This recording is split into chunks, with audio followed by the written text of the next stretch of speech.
Merci beaucoup, M. Bégin, de m'avoir invité à ce séminaire. Merci pour l'introduction.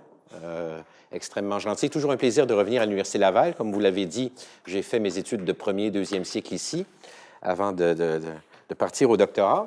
Donc, on va essayer de poser un regard éthique sur une activité de la finance, un domaine de la finance maintenant, qui s'appelle le trading haute fréquence.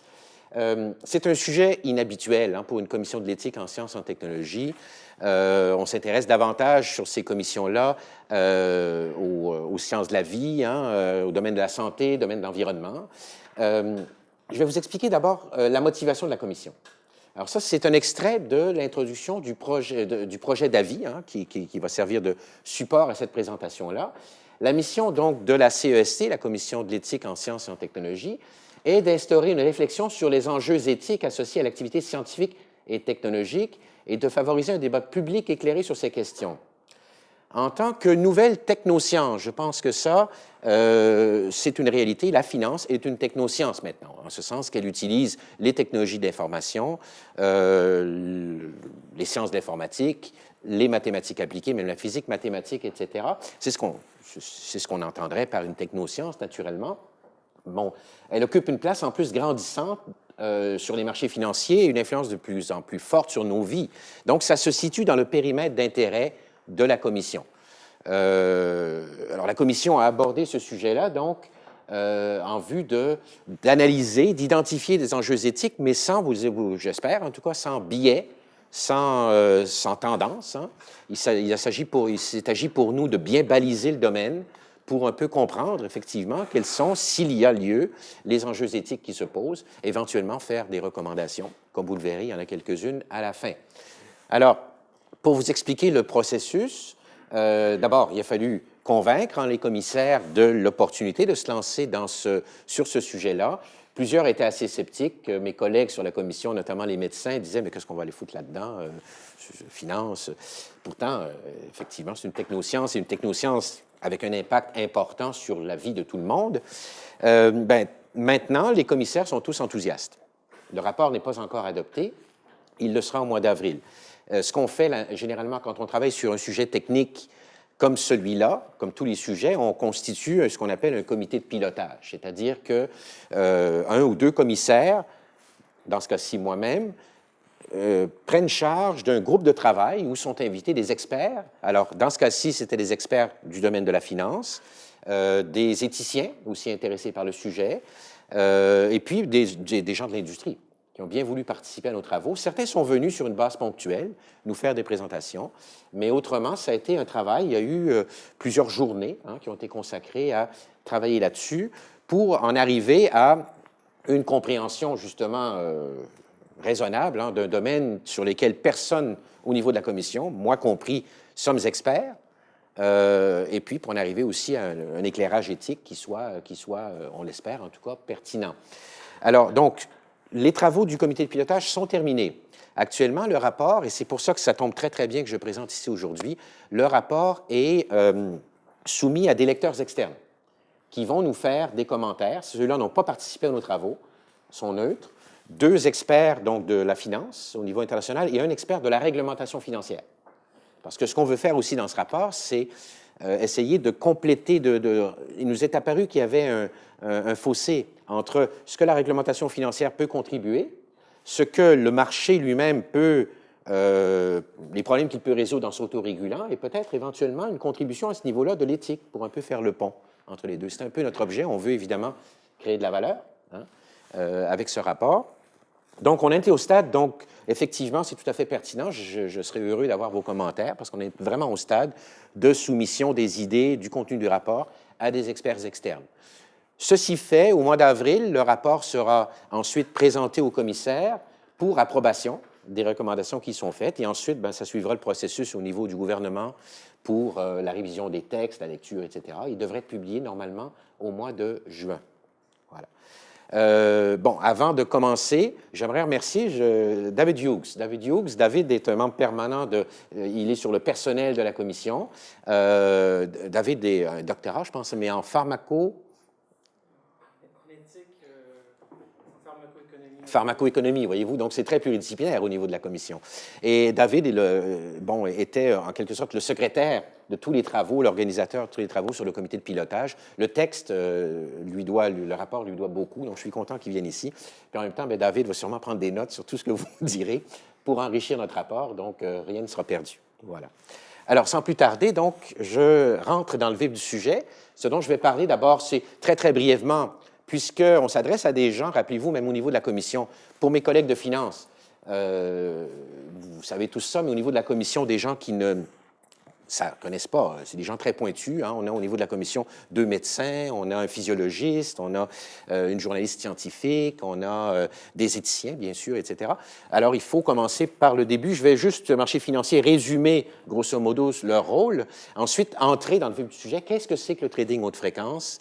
Quels sont les effets du trading haute fréquence? Ce qui nous permet donc, ensuite, une fois qu'on en connaît ou qu'on a saisi les effets potentiels, de pouvoir éventuellement saisir les enjeux éthiques et puis faire des recommandations basées là-dessus. D'accord? Ça, c'est donc l'agenda pour maintenant. Donc, les marchés financiers, rapidement. Bon, un marché, c'est un lieu de rencontre entre vendeurs et acheteurs. Les marchés financiers sont des lieux physiques ou virtuels où se négocient des instruments financiers. Donc, ce qu'on transige, ce sont des instruments financiers qui sont des titres ou des contrats financiers, alors de différents types, hein, actions, obligations, contrats à terme, produits dérivés, etc. Bon. Ce qu'il faut comprendre, et derrière ça, ce qui est important, c'est que le marché financier a deux rôles fondamentaux, deux fonctions fondamentales, l'allocation des capitaux et le partage du risque. D'accord? Bon. Alors, ça, tout de suite, ça devrait suggérer qu'on n'entre pas dans le sujet de façon tendancieuse. On essaie de comprendre ce dont on parle et de pouvoir faire des recommandations qui sont pertinentes.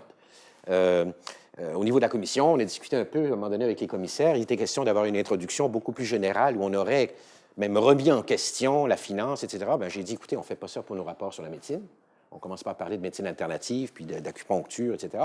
On se centre sur le sujet, la finance, qu'est-ce que c'est, la technoscience, et en l'occurrence ici, le trading haute fréquence, et puis bon, on en discute de façon très, très concrète.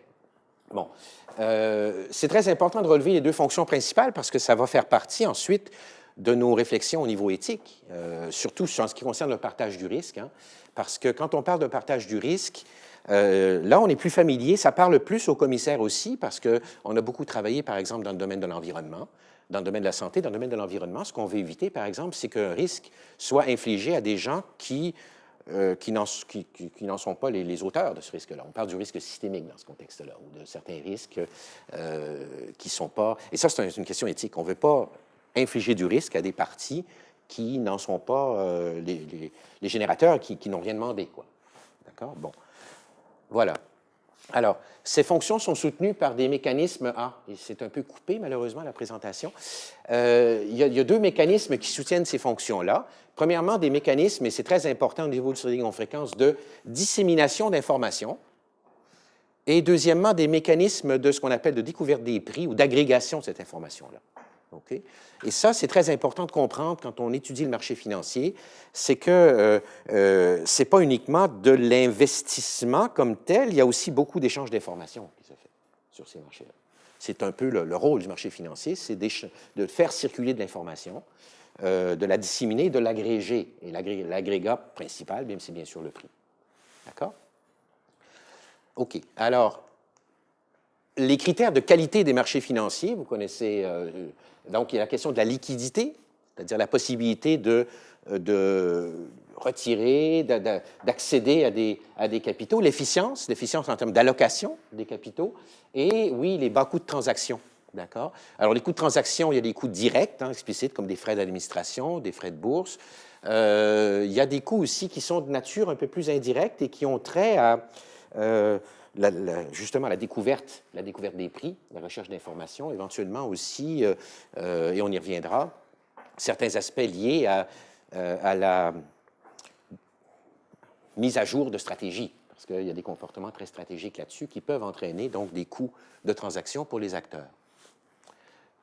Les principaux acteurs, il y a les émetteurs, bien sûr, les vendeurs, les investisseurs, les opérateurs de marché, ce qu'on appelle les traders, d'accord, qui, eux, vont aller exécuter des ordres, des courtiers qui sont des intermédiaires entre les traders, les demandeurs, et puis les plateformes de négociation, donc les bourses, etc., les marchés de gré à gré. Il y a aussi les fournisseurs d'informations qui sont très importants. D'accord? Là, je parle de manière très générale. Hein, je ne suis pas encore dans le trading haute fréquence. Le trading haute fréquence a des caractéristiques particulières et aussi, il y aura de nouveaux acteurs. C'est un peu dommage que ce soit coupé, par exemple. Je pense que je me demande si j'en perds pas des bouts. Juste une seconde. En tout cas, ça devrait aller. Voilà. OK. Donc, on entre dans le trading haute fréquence maintenant. D'accord? C'était très bref sur la finance. Alors, quelles sont ses principales caractéristiques? Il y en a 4. Premièrement, la prise de décision, elle est automatisée et les ordres transmis aussi. Bon, ça, ce n'est pas spécifique au trading haute fréquence, c'est spécifique à ce qu'on appelle le trading algorithmique, d'accord, qui est automatisé, etc. Ça existe depuis déjà un certain temps. Ce qui rend la chose obligatoire dans le trading haute fréquence, c'est la vitesse d'exécution.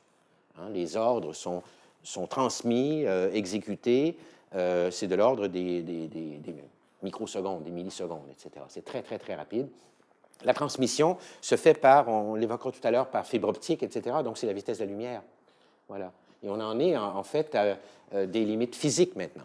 Il a d'ailleurs fallu réguler là-dessus. Hein, réguler la distance. La distance, une distance, si vous voulez, minimale pour empêcher qu'il y ait une espèce de surenchère, une rente de situation. Les entreprises étant situées le plus près possible des lieux de transaction avaient un avantage au niveau de la vitesse parce que l'ordre arrivait plus vite. C'est assez fascinant de voir ça. Le volume important aussi des messages envoyés et des transactions exécutées. On parle de gros volumes pour que ça vaille la peine. Et dernièrement, très important aussi, la détention de très courte durée des positions. Les positions changent très, très rapidement. Donc, on ne parle pas ici de transactions qui ont pour but nécessairement d'investir pour aller chercher des dividendes. Hein. Tout se passe très, très rapidement. Dans une journée, vous avez un très, très grand nombre de transactions. Vous allez me dire, oui, mais à quoi ça sert? Bien, c'est non, on ne va pas chercher des dividendes, mais on essaie autant que possible d'aller chercher de l'information et d'en bénéficier, d'où la vitesse d'exécution, etc. Qui posera aussi certains problèmes lorsque, je vais y revenir, ça suscite même certains paradoxes qui sont bien connus, hein, qui ont été, notamment des gens comme Stiglitz, etc., avaient déjà relevé certains paradoxes qui existent déjà sur les marchés financiers. Bon, alors l'importance du trading haute fréquence, une étude de l'Organisme canadien de réglementation du commerce et des valeurs mobilières de janvier 2012 à juin 2013, le THF représentait, selon cette étude, 16 % du volume des transactions, 24 % de la valeur et du nombre de transactions au Canada. Aux États-Unis, le THF représentait autour de 50 % du volume. Sur les marchés européens, il constitue environ 35 % et puis la rentabilité du THF aurait un ratio de Sharpe. Bon, c'est une mesure de rentabilité qui est très bonne dans ce cas-ci de 4. Voilà. Et les revenus des firmes de THF se situeraient entre 1 et 2 milliards de dollars actuellement aux États-Unis. Ça a augmenté depuis parce que ces chiffres-là datent de 2013. Okay?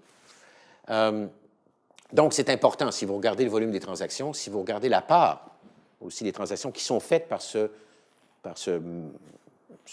médium, ce mode de transaction, c'est considérable, c'est important. Okay? Les acteurs, maintenant.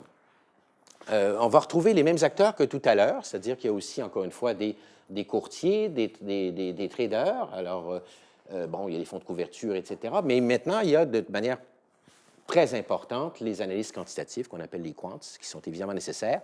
Puisque le trading est automatique, il faut des gens qui conçoivent des algorithmes.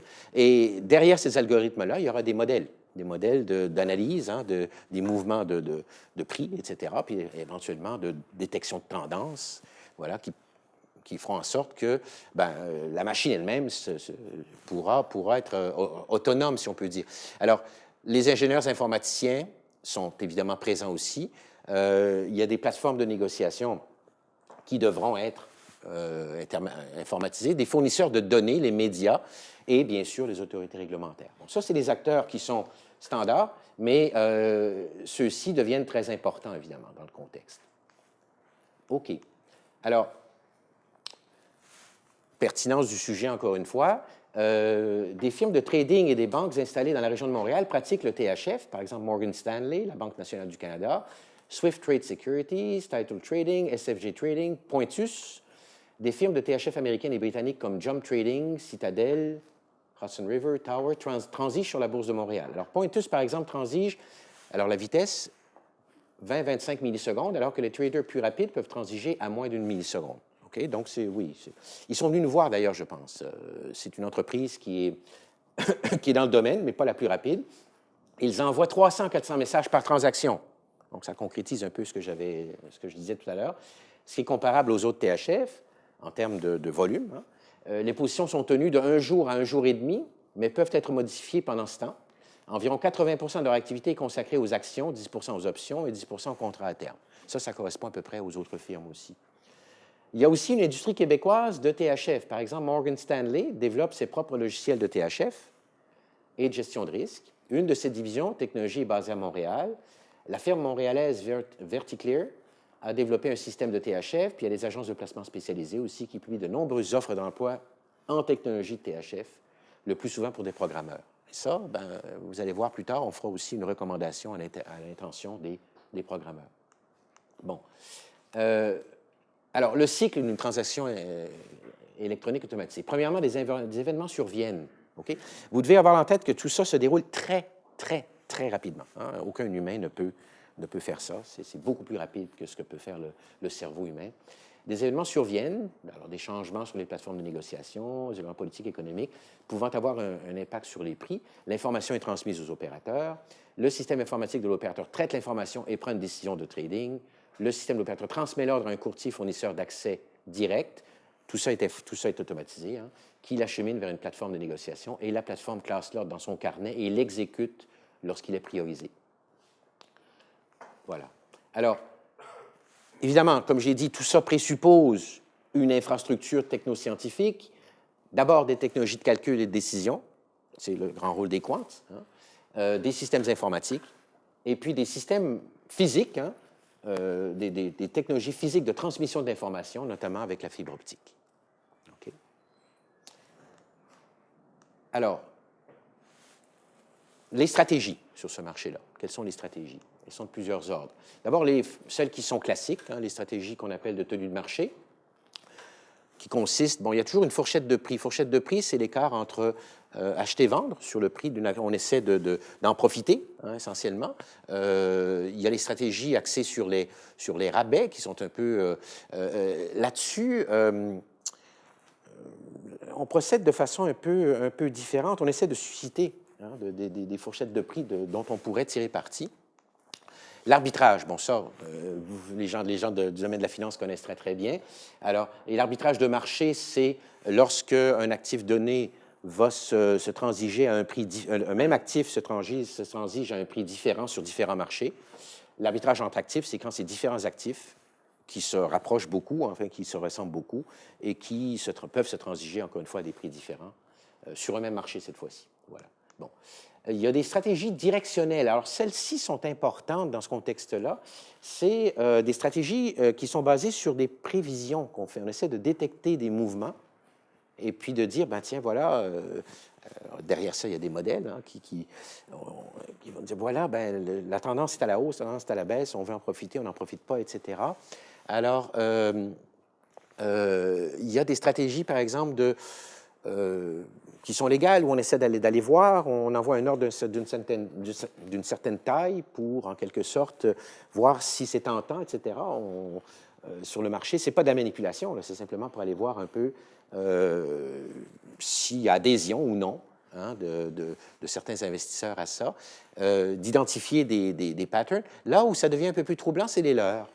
Hein, les leurres. Il y a toutes sortes de stratégies de leurres sur ces marchés-là qui sont informatisées. Plusieurs sont interdites maintenant. Alors, il y a ce qu'on appelle les bourrages d'ordre, par exemple. Un bourrage d'ordre, ce n'est pas vraiment un leurre en tant que tel, c'est-à-dire que là, ce qu'on va faire, c'est qu'on va envoyer tellement de commandes qu'on va, en quelque sorte, on espère engorger les algorithmes ou les autres, de manière à ce que le temps qu'ils prennent, eux, pour traiter l'information qu'on leur a envoyée, ça nous donne l'avantage, nous, et on peut y aller plus vite. Bon, c'est une façon de... Il y a des stratégies d'ordre trompeur. Ça, c'est interdit aussi. Là. Ça, on essaie d'envoyer un ordre, finalement, qu'on n'exécutera pas. Hein. simplement pour, encore une fois, un peu manipuler le marché. C'est ces stratégies-là qui... Mais là, la réglementation va pouvoir s'en occuper, bien que, vu la vitesse à laquelle tout se produit, etc., il peut y avoir des problèmes de détection. Très, très bon. On ne sait pas, effectivement. Est-ce que c'est vraiment une stratégie de l'heure ou c'était une tentative? Très difficile de le savoir. Et puis, c'est pour ça qu'une de nos recommandations, d'ailleurs, vous allez le voir à la fin, porte sur la... Et ça, c'est très délicat. En fait, c'est une réglementation, c'est un point à considérer, je crois, porte sur la divulgation, enfin, aux autorités réglementaires de l'algorithme en question pour être étudié. C'est délicat. C'est très, très délicat. Puis on en a discuté beaucoup au niveau du comité de pilotage. Ça pourrait être évalué, ça. Bon. Parce qu'évidemment, c'est très... C'est proprietary, hein, c'est l'information, il y a toutes les questions de la propriété intellectuelle, etc. Mais ça se fait dans d'autres secteurs. Hein. Bon, les facteurs de développement du trading haute fréquence, hein, bon, bien sûr, il y a, hormis la technologie qui supporte cette activité-là, il y a eu des facteurs institutionnels, notamment les changements réglementaires, hein, les lois sur les banques, etc., les lois qui construisait des cloisons étanches entre les grandes activités de la finance, par exemple banque et assurance, ou banquier d'investissement versus banquier simplement qui gérait l'épargne des gens. Alors, il y a des règlements aussi de l'Association canadienne des valeurs mobilières sur les systèmes de négociation parallèles qui ont évolué aussi dans le sens du trading haute fréquence. Il y a eu aussi ouverture, hein, autorisation de différentes plateformes de négociation maintenant. Plus que les bourses, il y a aussi d'autres plateformes maintenant qui sont autorisées. Alors, par exemple, aux États-Unis, les États-Unis compteraient maintenant 13 bourses et une quarantaine d'autres systèmes de négociation, d'accord, qui peuvent fonctionner. Ils sont légaux et ils n'ont pas les mêmes obligations que les bourses. Donc, ça introduit une certaine concurrence entre investisseurs. C'est dommage que ça soit coupé. Il y a la démutualisation des bourses aussi. Alors, c'est un peu une conséquence du point précédent. Quand vous introduisez, quand vous autorisez différentes plateformes de négociation, bien forcément, vous mettez les bourses, vous exposez les bourses à une grande concurrence. Les bourses étaient autrefois détenues par les membres. Et puis, carrément, c'était des organismes à but non lucratif. Et maintenant, elles le sont devenues. Par la force des choses, pour survivre, etc. Et du coup, ça introduit aussi, et on va le relever, nous, dans le rapport, peut-être certains conflits d'intérêts sur le développement de la technologie. Ils ont intérêt parce que, eux, leur rémunération provient souvent du volume qui est transigé, etc. Et donc, ça peut entraîner, bon, on va y revenir, une certaine frénésie au niveau du développement technologique. Bon. Évidemment, la diversification des instruments financiers, la complexification des marchés, l'informatisation des marchés, ça c'est important pour le trading haute fréquence, d'accord? Les transactions qui s'automatisent, trading algorithmique, donc, qui était derrière ça, l'informatisation des plateformes de négociation qui ont permis de réduire les coûts, hein, notamment les coûts de transaction. Tout ça n'est pas loin de là. Nous, on relève simplement des faits. La décimalisation, très importante aussi.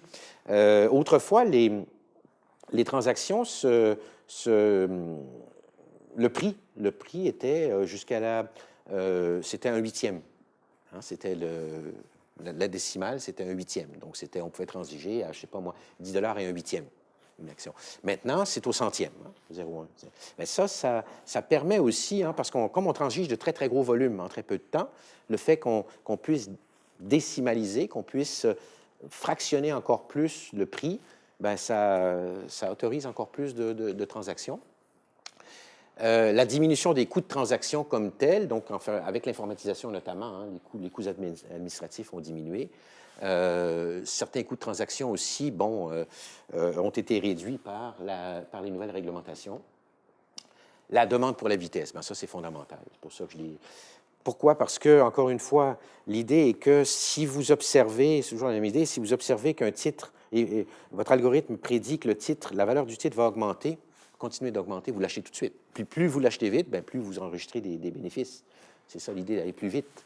Et la crise de 2008, là, je ne sais pas si on va voir le truc. Oui.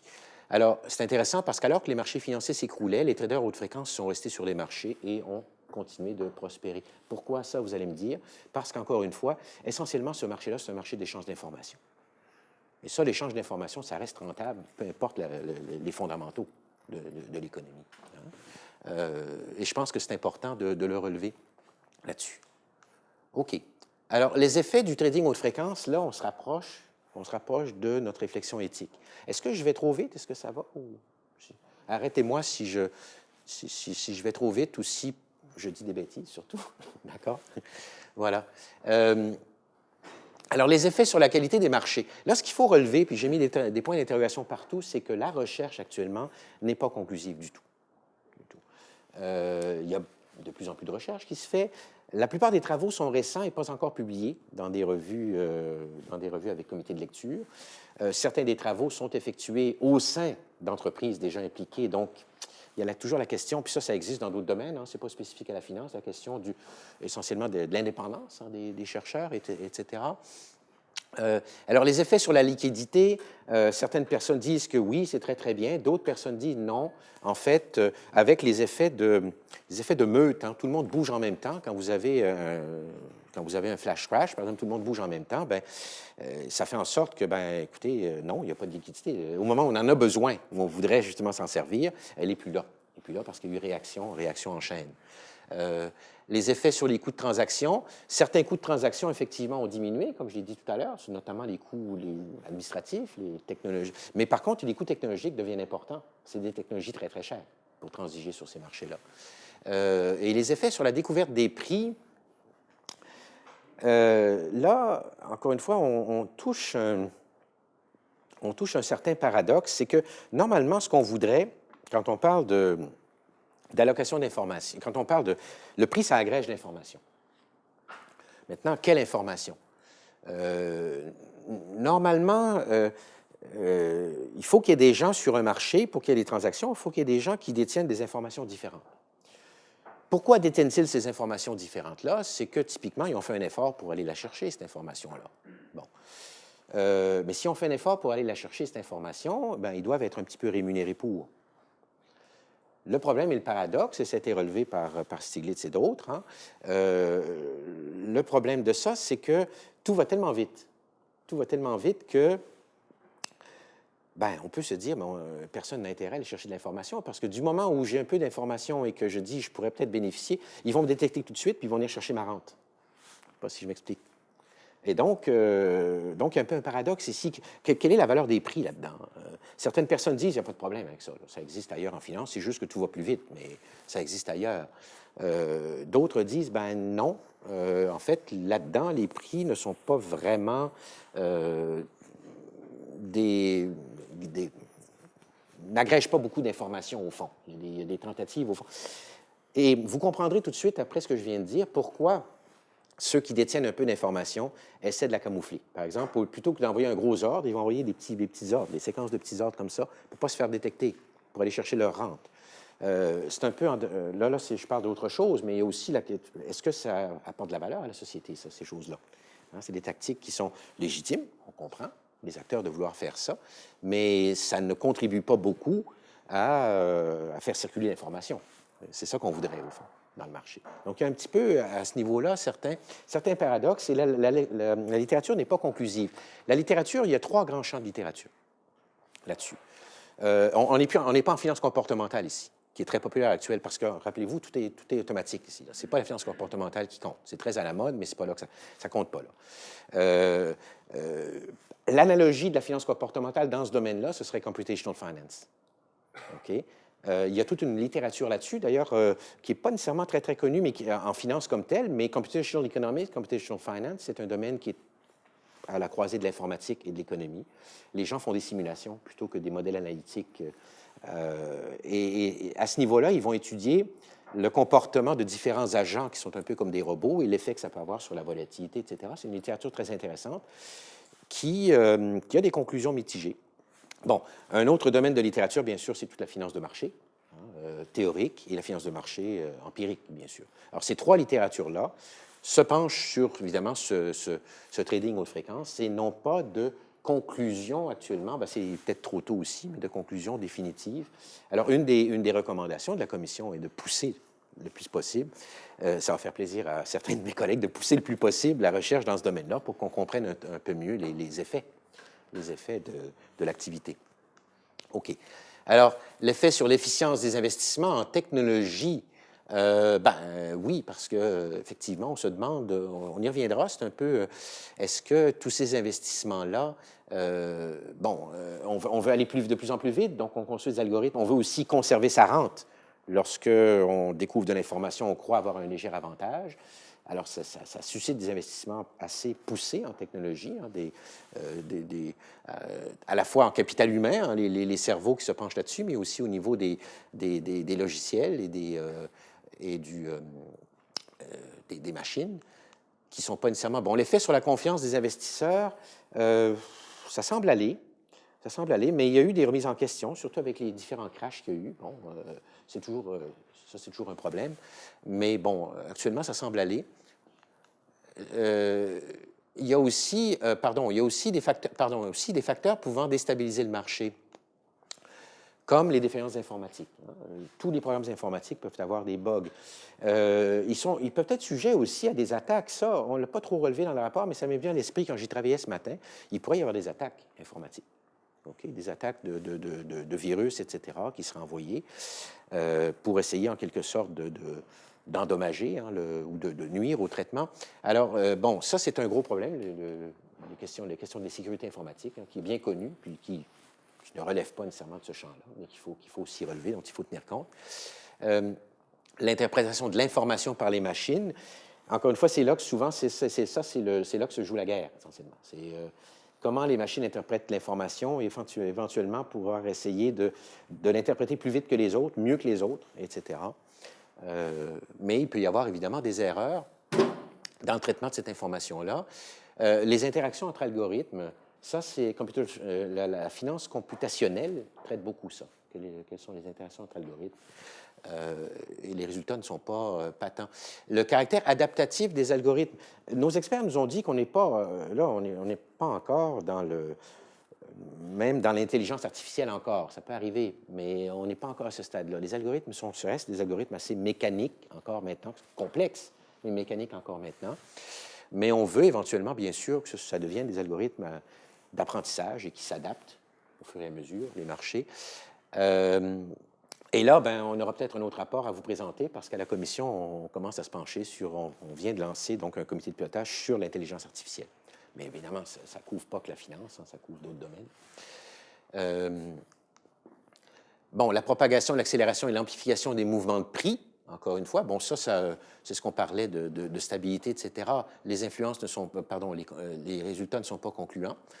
Alors, ce que je viens de dire en résumé, les réflexions sur de nombreuses questions éthiques, notamment celles touchant à la justice distributive, parce que c'est ce qui nous préoccupe, entre autres, dans une commission d'éthique, les questions de distribution, de justice distributive. Et je vais y revenir tout à l'heure quand je vais énoncer un certain nombre de valeurs qui nous ont paru pertinentes ici. Alors, pour réfléchir sur ces questions, on a besoin de s'appuyer sur des données probantes concernant les effets du THF. Or, la recherche, comme je viens de dire, sur les impacts du THF sur la qualité, la stabilité et l'intégrité des marchés est encore peu développée. Il y en a, mais les conclusions, les études peuvent être, comme je l'ai dit, soit théoriques, soit empiriques, soit basées sur des simulations. Les chercheurs ont recours à différentes méthodes pour tenter d'isoler les activités de THF des autres activités de trading, et l'effet du THF sur une même caractéristique de marché peut être étudié en fonction de différents indicateurs qui peuvent à leur tour être estimés à l'aide d'une variété de techniques de mesures différentes. Donc, ce manque d'uniformité explique en partie le manque de consensus sur les effets du THF. Et au niveau des modèles, on en arrive à un sujet qui, moi, m'intéresse beaucoup dans d'autres domaines, notamment je travaille dans le domaine de l'environnement. Il y a la plupart du temps une pluralité de modèles dont il faut tenir compte quand on porte des jugements quand on essaie d'analyser une situation. Quand je dis une pluralité de modèles, c'est que vous voulez essayer d'étudier ou de simuler par exemple, la liquidité résultant d'une activité de trading haute fréquence, les résultats dépendront des hypothèses que vous faites dans le modèle, notamment, par exemple, sur l'information des agents qui sont dans le modèle, par exemple, l'information des traders. Selon les hypothèses que vous ferez, vous aurez des conclusions différentes. Ça, c'est typique pas seulement de la finance, c'est typique dans l'environnement, c'est typique de la politique monétaire. On travaille sur quelque chose de complexe. Et donc, vous aurez de l'incertitude dans les modèles qu'il faut essentiellement apprendre à gérer dans ce contexte-là. Okay? Dans le domaine de l'environnement, on fait souvent appel au principe de précaution. Ici, je pense qu'il est trop tôt pour trancher sur la question, mais c'est une question qui mérite d'être soulevée. Alors, les enjeux éthiques, est-ce que je vais bien au point de vue temps? Parce que, d'accord? Parce qu'il me reste quelques transparents, puis ensuite, peut-être qu'on pourra discuter. Alors, j'espère avoir expliqué, en termes probablement trop simples pour les uns et trop compliqués pour les autres, je ne sais pas, quand on n'est pas expert dans le domaine, ce que c'est que le trading haute fréquence. Les enjeux éthiques, bon, en voici quelques-uns. Ça, c'est les valeurs, parce qu'on parle de valeurs. Hein, quand on parle d'enjeux éthiques, il faut qu'il y ait différentes valeurs mises en cause et éventuellement peut-être un conflit entre ces différentes valeurs-là. Sinon, ce n'est pas intéressant. Je veux dire, si tout pointe dans la même direction, il n'y a pas lieu même de s'interroger sur une question comme ça. Mais ce n'est pas le cas ici. Alors, la liberté, assurez-vous, ce n'est pas liberté, égalité, fraternité, mais liberté, égalité, intégrité. Voilà. Alors, la liberté, c'est la capacité de choisir et d'entreprendre des actions économiques et de rechercher la profitabilité. Ça nous apparaît légitime. Bon. Et puis, l'égalité, ça, c'est important. Et une autre valeur importante, donc on parle d'égalité formelle des chances. En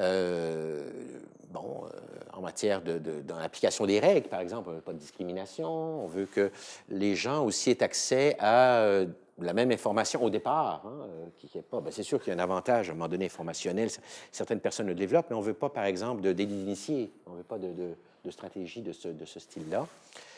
L'intégrité, ça c'est important, puis comme je l'ai évoqué, elle n'est peut-être pas toujours respectée dans ce contexte-là, c'est-à-dire on veut des fiabilités des informations sur les prix et les ordres, que les signaux soient véridiques et authentiques, bon, qu'il y ait un peu de stratégie, oui, mais encore là, quand on essaie de fausser le mécanisme, ça ne marche pas.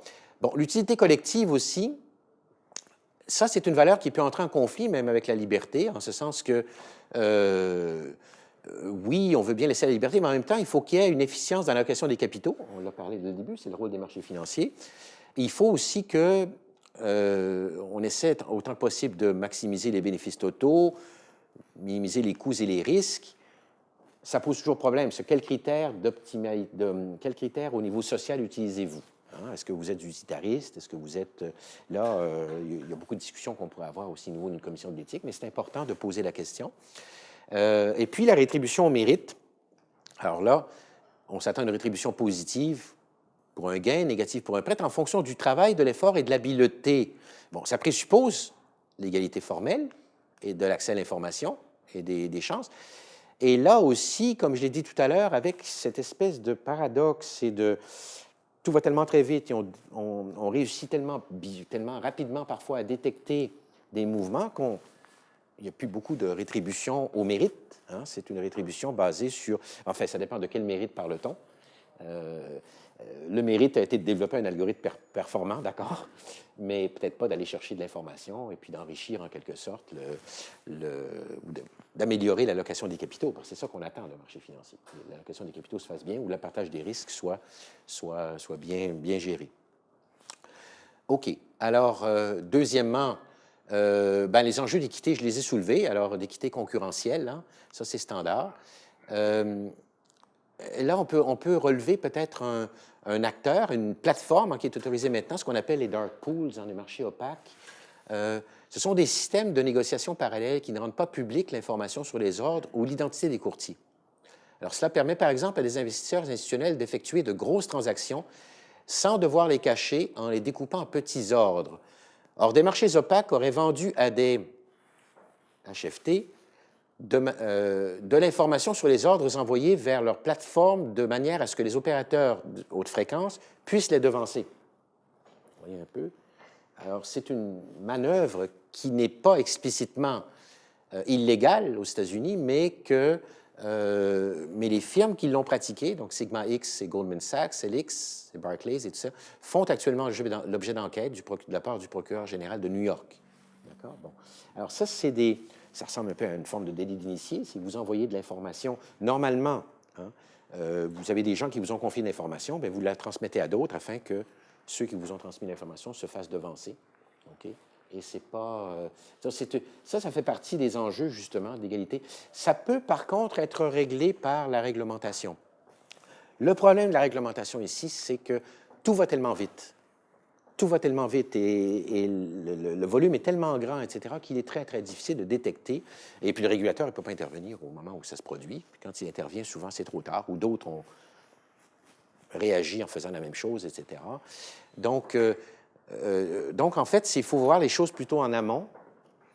Et c'est là que peut-être qu'on a mis le plus le doigt, c'est justement dans la conception des algorithmes, etc., et dans tout ce qui précède, l'activité du trading haute fréquence comme telle. Voilà. Ah oui, ça c'est important aussi, les enjeux d'équité dans la distribution des risques, des coûts et des bénéfices. Qui supporte quoi? Alors, le risque, c'est le risque systémique. Vous avez des réglementations, par exemple. Hein, j'en ai un exemple ici. Hein, une réglementation de l'Agence canadienne des valeurs mobilières et de l'Autorité des marchés financiers au Québec. Alors, elle veille à ce que les systèmes automatisés de production d'ordre soient soumis à des tests conformes aux pratiques commerciales prudentes. Et donc, ça existe dans la réglementation, ces choses-là. Il s'agira éventuellement de les renforcer. Mais les systèmes automatisés de production d'ordre, ça comprend le matériel, le logiciel, etc. Quand on parle éventuellement de veiller à ce que les algorithmes soient intègres, hein, les algorithmes qui sont conçus, etc., au fond, c'est cette réglementation-là dont on demande le renforcement. Hein.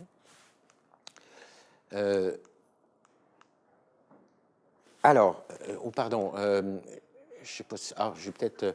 quand on parle de distribution des risques aussi, il y a toujours le risque systémique aussi qui est à considérer.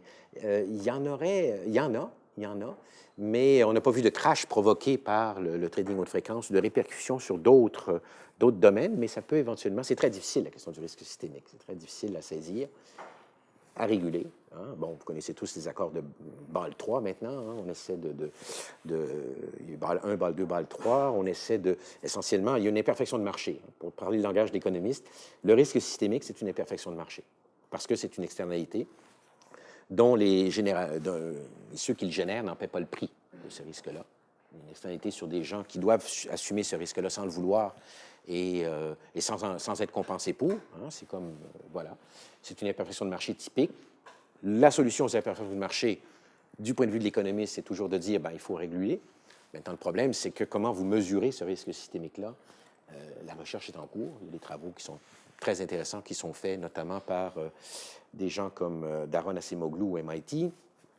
Mais appliqué au trading haute fréquence, c'est très peu de choses sur le risque systémique qui pourrait éventuellement être engendré. Ça fait partie des enjeux d'équité, bien sûr, la distribution des risques. Alors, je vais vous donner un exemple exceptionnellement dans notre rapport, vu le fait qu'on marche sur pas mal d'incertitudes, etc., on est beaucoup moins hardi que dans d'autres rapports où on a évalué, par exemple, des technologies dans le domaine de la santé ou de l'environnement. On a en fait deux types de conclusions. On a carrément des recommandations, et puis on a ce qu'on appelle des points à considérer. C'est une innovation de la commission de l'éthique. Si vous êtes familier avec les travaux, les rapports, ça va être une innovation. Les points à considérer, c'est qu'on essaie de mettre le doigt sur des questions qui nous apparaissent importantes et qu'il faudrait creuser. Et qui va creuser ça? On s'adresse, comme vous le voyez, on s'adresse, dans toutes nos recommandations, même les points à considérer, on s'adresse toujours à des entités. D'accord? Je ne l'ai pas dit au début, mais en fait, quand on démarre quelques projets, quelque avis que ce soit, quelques projets d'avis, on se pose la question toujours, mais qui seront nos interlocuteurs? Est-ce que... alors, dans ce cas-ci, c'est évidemment les autorités réglementaires, hein, l'AMF, et puis l'Agence canadienne, hein, la CVM, et d'autres entités. D'autre part, éventuellement, oui, les acteurs sur ces marchés-là. Et puis aussi, ce qu'on aimerait bien faire, c'est éventuellement, puis c'est bien qu'on présente ici, les formateurs, les business schools, etc., qui pourraient éventuellement, c'est un peu la mission de la commission, aussi le mandat d'essayer de s'adresser aux formateurs. Voilà. Le rapport aussi, je l'ai oublié de le dire, le rapport, il doit paraître en juin. Une version ensuite en anglais sera éventuellement émise, publiée au début de l'automne prochain.